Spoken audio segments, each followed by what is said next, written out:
Bir sotiq yer Tarsovoyga tushgan, Uglovoyda joylashgan. Bu yog'i ham ko'cha, bu yog'i ham ko'cha. Oldi fasadi 10-80 li chiqyapti. Oldi taraf огородlarni ko'ryapsizmi? Asfaltli bo'lgan. Bu yoq tarafi ham keng ko'chalar. Bu yoq taraf uzunligi 13 metrli bo'lyapti. Toshkent tumani Kirov Olmazor ko'cha, Qizg'aldon mahalla bo'ladi. Bu yoq tarafi Zamona to'yxonani yonidan kirib kelish, mana iftixor maktabi bor.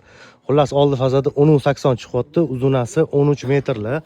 Sizlarga aytib ma'lumotlarni tushuntirib o'taman, narxini ham aytib o'taman. Вообще zo'r. Bittada olib, ikkita townhouse qursalar ham bo'ladi. Bemalol pozvolat qiladi.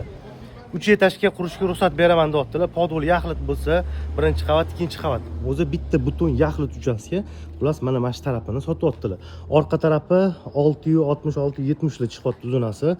Qarang, o'z dokument bo'yicha 8 sotuv bo'lsa, mana bu tarafchi ko'chada haqqim qolib ketgan deyaptilar. Bu yoq tarafi bemalol yana 1-2 metr sursa ham bo'ladi deb aytdilar xonadon egalari. Kirib kelar ekansiz, qarang, orqasi 10-80 li bo'lyapti. Xullas, shundan o'rtasidan bo'lib, bu yog'iga ham ikkita town house olsa bo'ladi. Bir sotuv ko'pchilik qidirib yuradi. Yoki bitta yaxlit olib, zo'r planirovkada imorat sovring. Narxi keladigan bo'lsa, bir sotuvni turishini $31,500 so'rashyapti. Qiziqqanlarga telefon nomerlar pastda bo'ladi. Bizani yo'qotib qo'ymaslik uchun kanalga обязательно obuna bo'lib qo'yinglar.